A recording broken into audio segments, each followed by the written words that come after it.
Philadelphia with top trainer, one of the best minds in the sport, Stephen Breadman Edwards. 2 wins in 2023, including a unanimous decision victory over Cruz Stewart in December. This guy will take on anybody and everybody, always in shape, always ready to go. He's a throwback fighter and looking to put on a show on Saturday, March 30th in Las Vegas at T-Moble Arena. Please welcome Kyrone Davis. Kyrone, how are you feeling?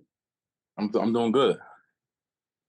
What does this opportunity mean to you to be a part of the first ever PBC on Prime event in Las Vegas?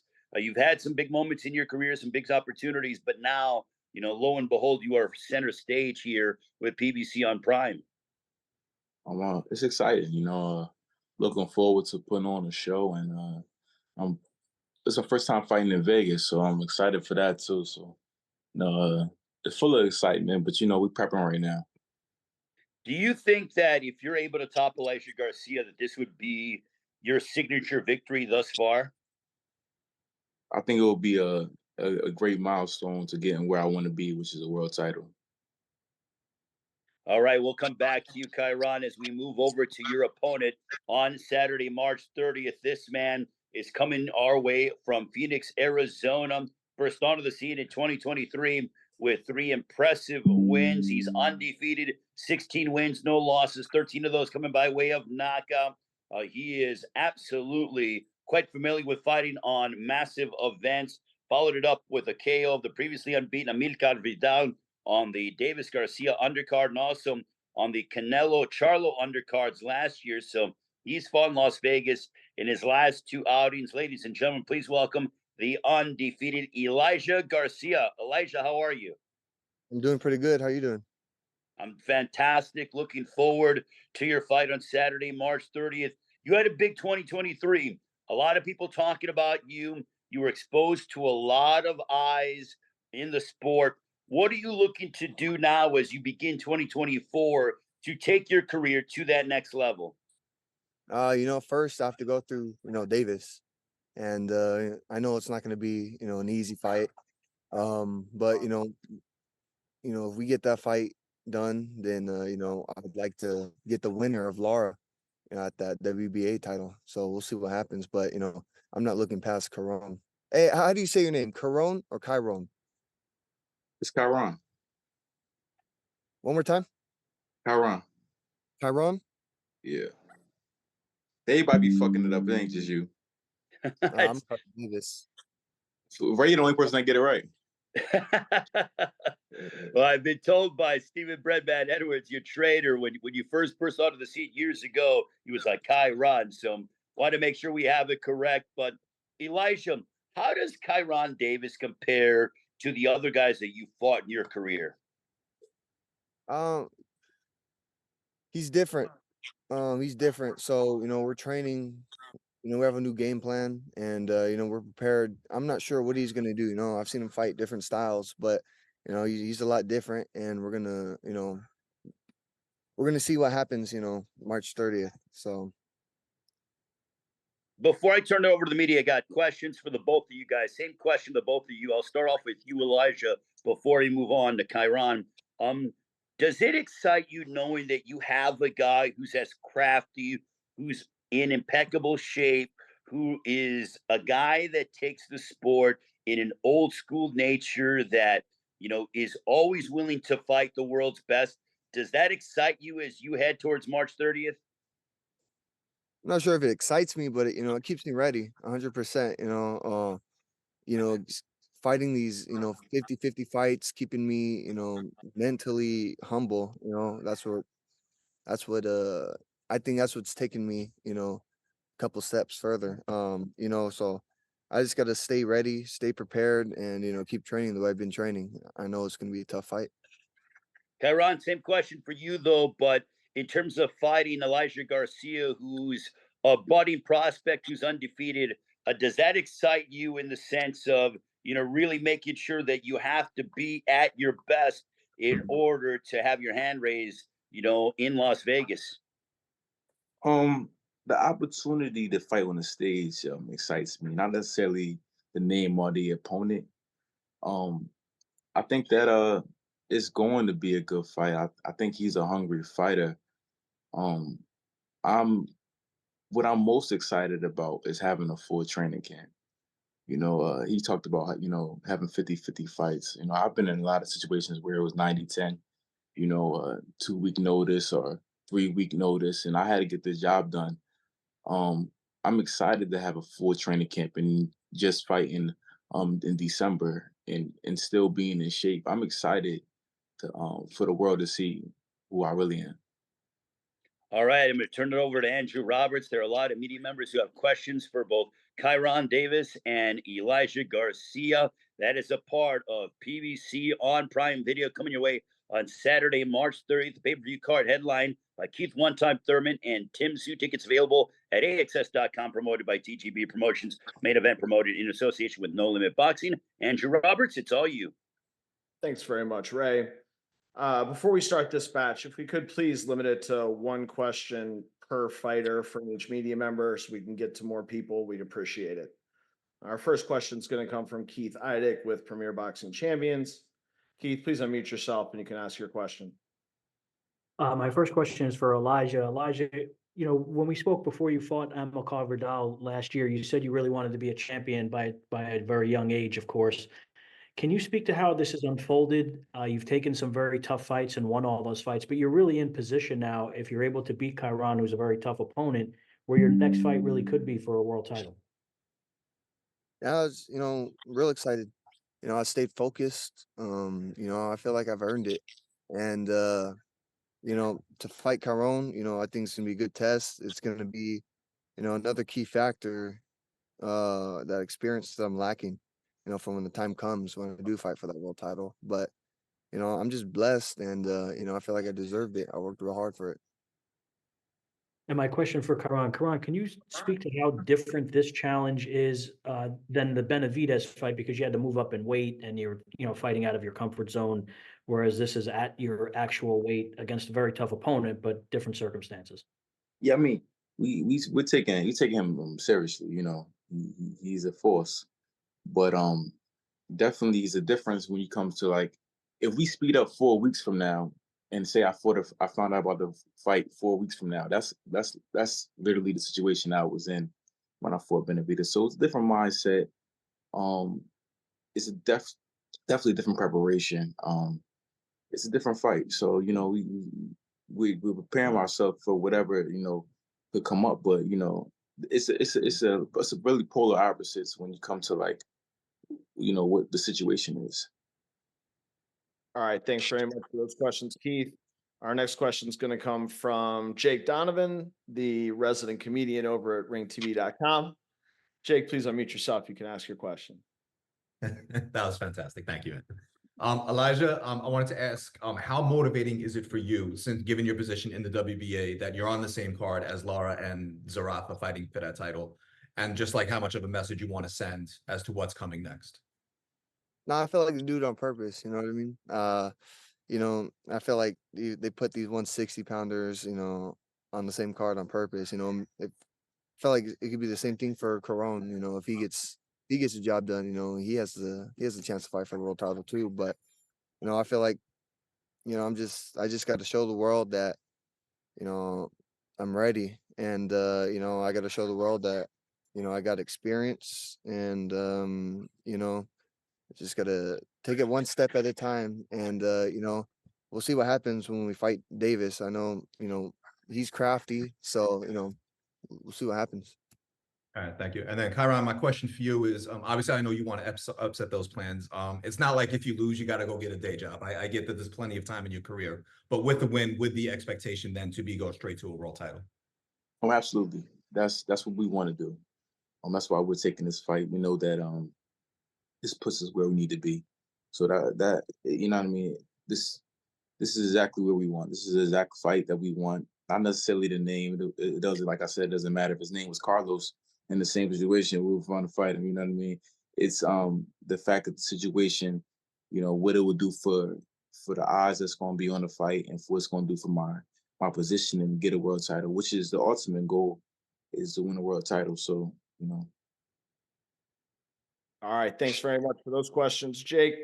Next up, Jose Romero with the Arizona Republic. Jose, please unmute yourself and you can ask your question. Hey, how's it going? This question is for Elijah. Good to see you, man. Going Uh, on. I mean, has there been like a common thread or anything in common in your fights that you've won, that has always been there in every fight that you've won, or has it been there something that happened in every fight that's very common in all your other fights that has led you to the victory in all of those? Yeah, I feel like I'm able to dictate the pace, and when I want to pick it up or slow it down, I've been able to dictate that, and that's because we train a certain way, we train hard, and you know we come in with a game plan, knowing what we want to do and how we want to do stuff, and um not only that, but my corner, I've a lot of experience in my corner. My dad fought. He had 150 amateur fights, 15 pro fights. My grandpa had like 40 pro fights. So the experience is in the corner, and I'm a good listener, and I trust my corner a lot. So that's been able to take me a long way. Appreciate it. Good luck to you both. All right, thanks very much, Jose. Our next question is going to come from Lucas Cattell with Pro Box TV and Boxing Scene. Lucas, please unmute yourself and you can ask your question. Okay, my first question is for Elijah. Being a fourth generation fighter, I'm kind of curious where you see this fight along with your being in the journey of like where you're going, like in the lineage of your family. You know, I none of my family's really made it as far as I have. My dad was a great amateur, but he, professional, he didn't really make it. My grandpa didn't really make it. And so, not it don't put no pressure on me, because I do this sport because I love it, but it's kind of like, it's kind of in the blood, so like we kind of all got that same mentality of, how we do stuff, how we get stuff done, and what it takes to win. And I'm mentally very strong, and I know what it takes in order to win, and I'm willing to do anything to win. So we all got that same mindset, and it keeps me ready. And for Kyrone, I'm curious, what fight in the past do you think prepped you the most for this fight? Um, I've had a long journey. Um, I think all the fights, every situation that I've been in, the fights in short notice, the big names, the 50-50 fights, the big stages, I've been on them. I think all of those accumulative together has gained me the experience to be able to fight a fight like this and be calm and understand the magnitude of the fight, but not let it get to my head, and knowing how to prep and what my body needs to be able to perform at the best level. So, you know, every fight has prepared me for this moment. Everything that I've done has prepared me for this moment. Learning myself in each fight. So, I think all of the fights. All right, thanks very much for those questions, Lucas. Next up, James Bell with the Boxing Source. James, please unmute yourself and you can ask your question. All right. First question is for Kyrone. You're coming off, your win over Cruz Stewart in December, and you were talking about, being in the gym. How key was that to get back in the gym and be comfortable at 160 before this fight against Elijah Garcia? Uh, what do you mean? Like, I mean, the Cruz fight was at 160. Well, I came in at 61. My fight before that, I came in at 63. So I mean, I can make 160 easily. I mean, it's not like, I have to get back down to 160. I was making when I was fighting at 168. I could do, like I said, I could do that in 2 weeks. In a week, I can make 168. So I mean, it's key just being in the gym and staying in shape when it comes to just being powerful and being your strongest self. When you take them longer breaks in between that my career has had, sometimes it takes a little bit longer to get back to your peak. But when you're coming off a quick fight or a hard training camp, your body is a little bit stronger and harder. So that's the situation there. It's not necessarily that the weight is more so just being in the gym and being in fight mode for a long period of time. Gotcha. And my question for Elijah, you had your busy 2023, of course, multiple fights there at Las Vegas. What do you think has kind of like stood out for you that has prepared you to be at this spot in the middleweight division? Ask that question one more time, please. With the 3 fights that you had in 2023 and 2 recent fights in Las Vegas, like how has that prepared you to, be amongst the top fighters currently in 160? Just kept me active. I had the right fights. I stayed in the gym. I stayed ready. And that goes a long way, staying active and taking fights. And it brought me here to where I am now. So All right. Thanks very much for those questions, James. Our last questions are going to come from Gail Falkenthal with New York Fights. Gail, please unmute yourself and you can ask your question. Thanks very much, guys. Middleweight is one of boxing's original divisions. It's got an incredible legacy. And currently, the guard that's been at the top for a long time has moved on. How does it motivate you both, the legacy and the fact that there is a little bit more of a clear lane to the top of the division right now? And that's for both of you. I guess I'll go first. You want to go? I'll go first. I mean, the middleweight division always has, it's always been a super division. It's been around forever. So, I mean, having a clear path.